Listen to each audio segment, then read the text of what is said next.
Bonjour à tous. Est-ce que tout le monde est rentré dans l'amphithéâtre? Bon, on va débuter.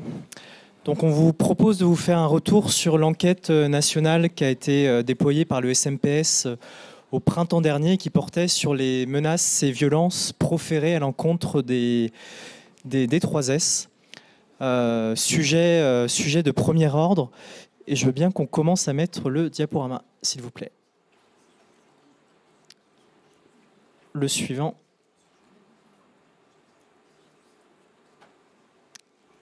Slide suivant, s'il vous plaît. Slide suivant.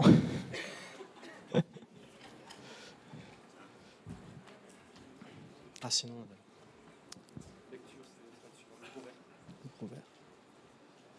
D'accord, ok. Donc, déjà, pourquoi cette enquête et pourquoi avoir ciblé le public des D3S? C'est parce qu'au SMPS, depuis quelques mois déjà, nous avons des signalements plutôt préoccupants de D3S en établissement, et notamment de directeurs dans le champ de la personne âgée qui ont pu être menacés de mort. Alors ça peut être une menace directe ou indirecte, mais en tout cas, certains ont reçu des courriers et ont voulu être soutenus par le SMPS. Donc on a à peu près recensé 4-5 situations de cet ordre-là au SMPS. On souhaitait également travailler sur les caractéristiques propres à l'environnement des directeurs d'établissements sanitaires sociaux et médico-sociaux, qui ont été assez peu travaillés, assez peu investigués ces dernières années. Alors, autant il y a des enquêtes, et on en a parlé lors de la première table ronde, sur les violences à l'égard des soignants, et notamment dans les services d'urgence, autant sur les personnels de direction, ce type d'enquête n'existe pas. Et ce qu'on souhaitait aussi mettre en avant, c'était le caractère un peu spécifique de l'exercice de D3S, avec un exercice qui se caractérise par une taille d'établissement qui est plutôt de taille réduite, par un isolement géographique parfois et fonctionnel souvent, et aussi par une proximité qui est plus importante sur les fonctions de D3S avec ses équipes, avec les usagers et avec les représentants d'usagers. Et enfin, ce qu'on souhaitait, et notamment par rapport au signalement que j'évoquais en premier lieu, c'est quantifier l'ampleur du phénomène. Savoir si c'est un phénomène isolé ou si, au contraire, c'est assez massif. On voulait aussi créer de la data, c'est-à-dire créer des données, parce que quand on va sur le site, bon, je prends le CNG en exemple, mais on n'a pas ce type de statistiques, et donc on s'est dit que nous, en tant qu'organisation syndicale, on se devait de les produire. On voulait également communiquer sur le sujet, et pourquoi pas, en fonction de l'approbation que recueillera cette enquête, la faire remonter aux décideurs publics. Ce qui est intéressant dans les résultats, donc cette enquête qui s'est déroulée sur un peu plus de 3 mois, c'est qu'on a un échantillon qui est quand même assez représentatif du corps des directeurs d'établissements sanitaires sociaux et médico-sociaux, dans le sens où on a 177 répondants, soit près de 15% du corps qui ont répondu à l'enquête. On a également une majorité de femmes qui est aussi représentative du métier de D3S. En effet, 64% des répondants à l'enquête étaient des femmes et 68% des D3S sont des femmes. Et enfin, en termes d'âge également, on est exactement dans la moyenne nationale, avec 27% des répondants qui ont entre 40 et 50 ans, alors que l'âge moyen au niveau national est de 46,7 ans. Ce qui est très intéressant aussi dans cette enquête, c'est qu'au niveau des répondants, on a aussi une sociologie qui est proche de celle qu'on retrouve sur le terrain. C'est-à-dire que ce sont majoritairement des chefs d'établissement qui ont répondu à l'enquête. Et majoritairement des chefs d'établissement en EHPAD, 72 en EHPAD autonome ou encore 25 dans le champ du handicap.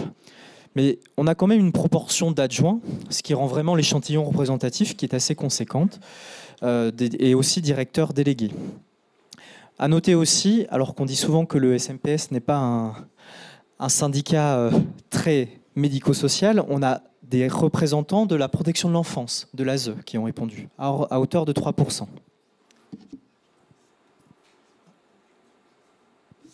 Alors, Pardon. Le premier constat qui ressort de cette enquête, c'est que 60% des D3S qui ont répondu déclarent se sentir isolés sur leur poste. Donc cet isolement prend plusieurs formes. Alors, il y a quelques mots qui ont été proposés. Donc un isolement professionnel. Alors on peut le rajouter à l'isolement managérial. Donc c'est souvent lié à la situation des 3S qui sont souvent seuls sur leur poste. Et donc ils ont toujours cette sensation de devoir prendre leurs décisions seuls, de ne pas pouvoir forcément échanger avec d'autres collègues et qui sont responsables de tout. Donc ça c'est quelque chose qui ressort de cette première question.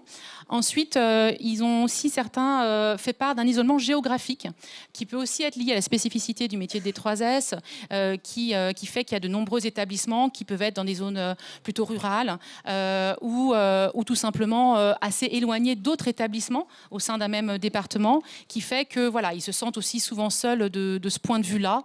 Ils ne peuvent pas forcément échanger, en tout cas en direct, physiquement, avec des collègues. Ils ont aussi parlé donc d'isolement fonctionnel ou statutaire, et ça c'est lié plus à certains des 3S apparemment qui font partie d'une équipe plus importante, et notamment dans des équipes avec par exemple de nombreux DH, donc par exemple un centre hospitalier de grande importance, où parfois ils ont l'impression de se sentir seuls parce qu'ils ne sont pas très nombreux par rapport à leurs collègues DH. On a aussi des isolements parfois, je dirais, avec les autorités de tarification également, où parfois les seuls échanges ne sont pas toujours très, très bienveillants, et où parfois les tutelles sont un peu en décalage, enfin les enjeux en tout cas des tutelles sont en décalage avec les réalités de terrain des directeurs d'établissements sanitaires, sociaux et médico-sociaux.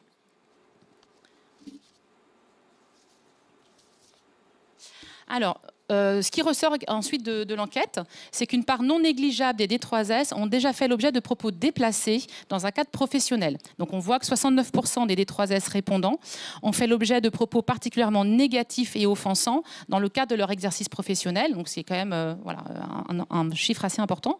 Et 54%, on va le voir plus après en détail dans les autres diapos, ont fait l'objet de menaces, y compris sans passage à l'acte, dans le cadre de leur mission. Donc on va mieux voir ce que ça représente, ces situations de violence et de menaces qui deviennent finalement un quotidien qu'on peut qualifier d'anormal des D3S. Donc si on cumule dans l'enquête les réponses oui à la question « Avez-vous été victime de violence ?»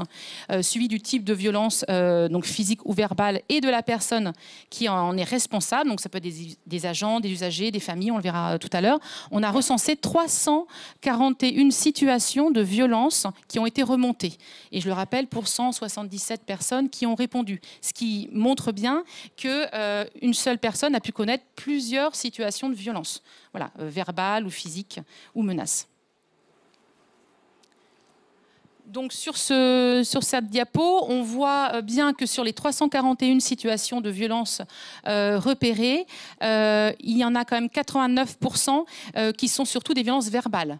Alors on pourrait dire que c'est rassurant, mais il y a quand même finalement 11% des situations qui sont des violences physiques, ce qui nous permet quand même de nous interroger sur cette situation.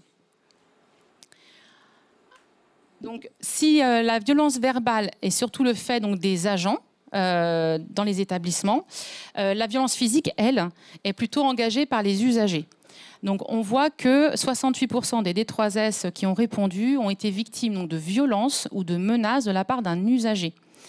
Donc la violence verbale de la part des usagers atteint des niveaux très élevés, donc 57% quand même. Et le niveau de violence physique également, puisque c'est quand même 11%. Ce qu'on peut constater aussi, c'est que 63% des 3S répondants ont fait l'objet de violences ou de menaces de la part de collaborateurs ou d'agents. Et là, ça laisse quand même assez perplexe quand on voit que dans un établissement médico-social, l'équipe est quand même assez réduite, contrairement à un centre hospitalier. Et donc, le fait de voir que 63% des D3S ont fait de la part de violences ou de menaces de la part de sa propre équipe, qui est quand même assez réduite, ou de la part d'agents aussi, voilà, interroge quand même sur le métier. Et par contre, la violence physique, là, heureusement, est quand même minoritaire. Ça concerne quand même 6% des répondants. Mais par contre, la violence verbale atteint plus de 57%. On va voir dans la diapo suivante Voilà la différence entre les différentes situations. Donc, au niveau donc, des situations de violence verbale. Donc, on voit que 89 situations de violence sont la part de collaborateurs. Donc, c'est quand même important. 90 situations viennent de la part d'usagers. 62 situations viennent de la part de représentants d'usagers, donc ce qu'on entend souvent par les familles ou les proches des familles. Et 64 situations viennent de la part d'une personne extérieure. Donc c'est vrai qu'on voit quand même l'importance de la violence de la part des usagers des établissements. Si on sépare un petit peu par rapport aux répondants, on voit quand même que pour les personnes qui exercent dans le secteur de l'enfance, donc 100% des personnes qui ont répondu, qui travaillent dans ce secteur, ont répondu avoir été victimes de violences verbales de la part d'un usager. Donc tous ont été victimes de ce type de violence. Concernant maintenant plus au niveau de la part des usagers, on remarque aussi après l'EHPAD, on en a parlé un petit peu tout à l'heure à la table ronde, où effectivement on a des familles quand même de plus en plus virulentes, mais surtout des usagers. Alors pour les usagers, il faut mettre un peu un bémol dans le sens où on reçoit, en tout cas en EHPAD, des usagers maintenant qui ont de plus en plus de troubles cognitifs. Voilà, et qui explique en partie quand même cette violence verbale qui n'est pas toujours volontaire, qui est plutôt liée à des troubles cognitifs, mais qui existe quand même à raison quand même de 90 situations pour les personnes qui ont répondu à cette enquête. Et maintenant, si on regarde plus en détail les situations de violence physique, donc on remarque que là, c'est plus de la part d'usagers également, donc pour les raisons qu'on a aussi évoquées, parce qu'on a quand même des usagers qui peuvent être violents, de la part également de collaborateurs, à hauteur de 9 situations, de la part aussi de représentants d'usagers, donc les familles, à hauteur de 5 situations, et de la part de personnes extérieures.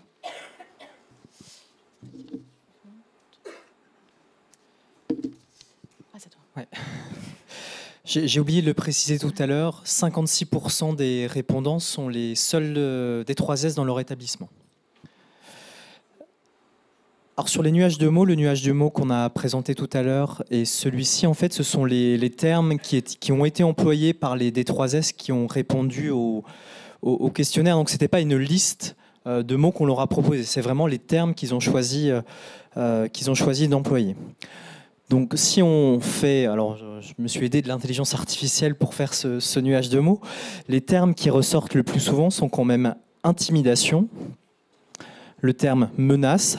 Alors, intimidation, menace, c'est quasiment synonyme avec 61 occurrences. Et après, on leur demandait de détailler ce qu'ils entendaient derrière ces termes qu'eux-mêmes ont proposés. Alors, ils ont parlé de menaces de mort, de menaces de représailles.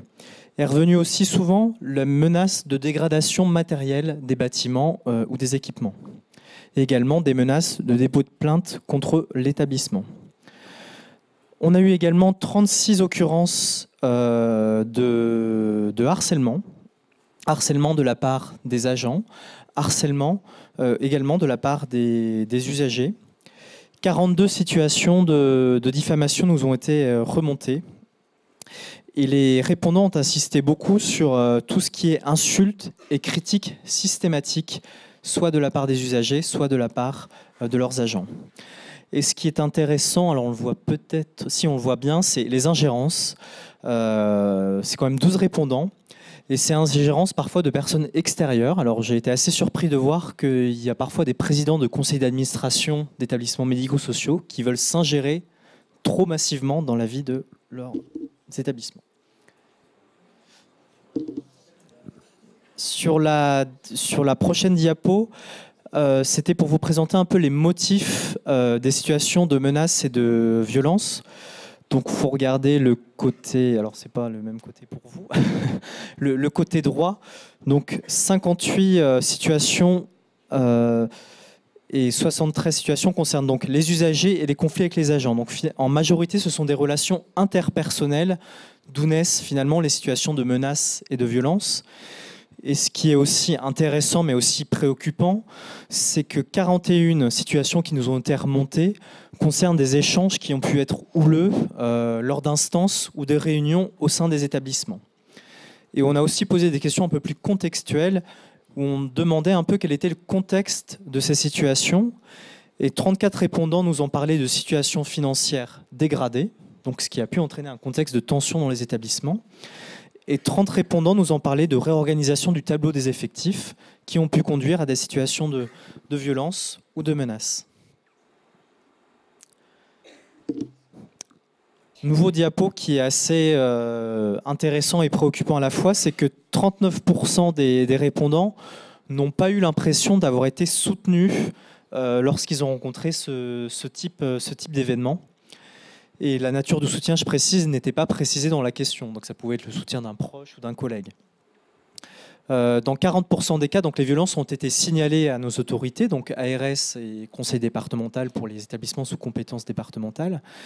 Et ce qui nous a un peu sidéré, c'est que 30% des D3S n'ont pas obtenu de retour, de réponse de la part des autorités suite à ces signalements.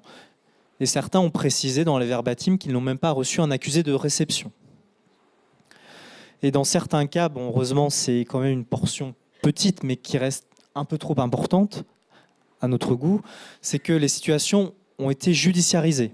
Pour 18% des répondants, les menaces et ou violences ont donné issue à une main courante ou un dépôt de plainte. Et dans 10% des cas, la plainte et la main courante a été suivie d'une enquête par les autorités judiciaires.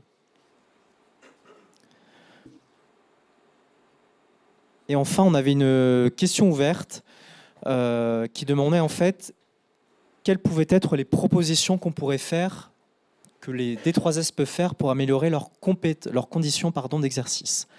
Donc, est beaucoup revenu l'accompagnement notamment et la formation des D3S à la gestion de la violence, qui aujourd'hui n'est pas systématique à l'EHESP.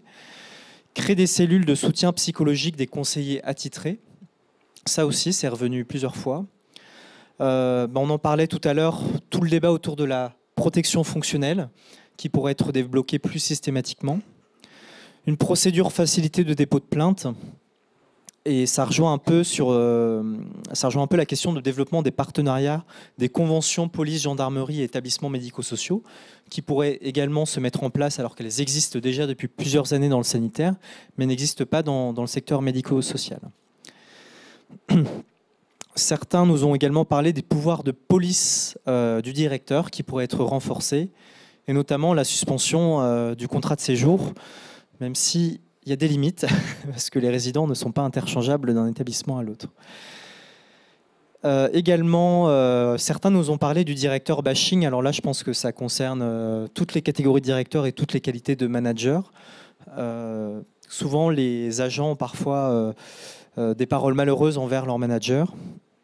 Généraliser aussi les dispositifs de vidéosurveillance, notamment dans les établissements pour personnes âgées, et avoir un retour systématique et notamment un peu un conseiller attitré sur le traitement des plaintes et des signalements auprès des ARS ou des conseils départementaux.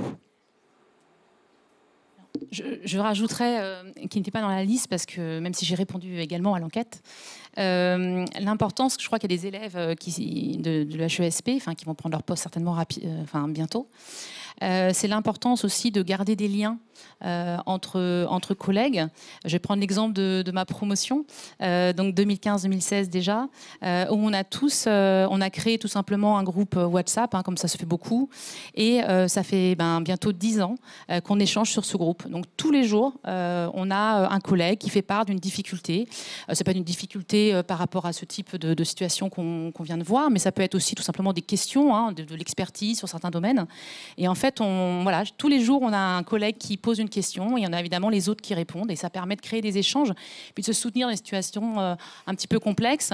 On repense aussi à la crise sanitaire qui a été quand même compliquée pour de nombreux directeurs et pour des établissements particulièrement touchés, où on a pu justement échanger, partager notre expérience, faire des recommandations, etc. Et je pense que la situation aujourd'hui, je trouve des D3S, on le voit bien à travers cette enquête, est quand même difficile de par notre métier, notre isolement éventuel, et puis surtout le fait qu'on ne soit pas de nombreux collègues forcément sur place. C'est important, je pense, de pouvoir profiter de ces moments comme le HESP, par exemple, pour créer ce type de groupe et pouvoir échanger plus facilement. Merci beaucoup.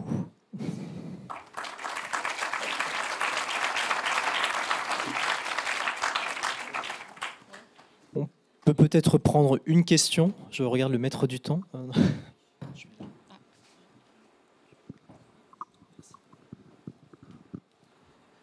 Oui, bonjour, Denis Valzer, je représente la FHF. Et bon, ce que je voudrais dire, c'est que, bon, bien qu'étant pas des 3S, je connais bien ces situations, hein, pour avoir fait pas mal d'intérim et puis pour avoir été en tant que délégué régional FHF, en contact avec pas mal de situations avec les D3S, notamment dans les petits établissements.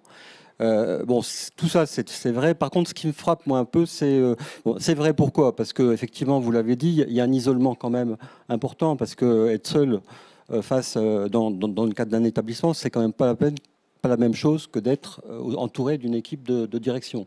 Et puis que, par rapport notamment à des situations de violence ou de contraintes, on les vit forcément plus mal parce qu'on n'a pas la possibilité d'échanger.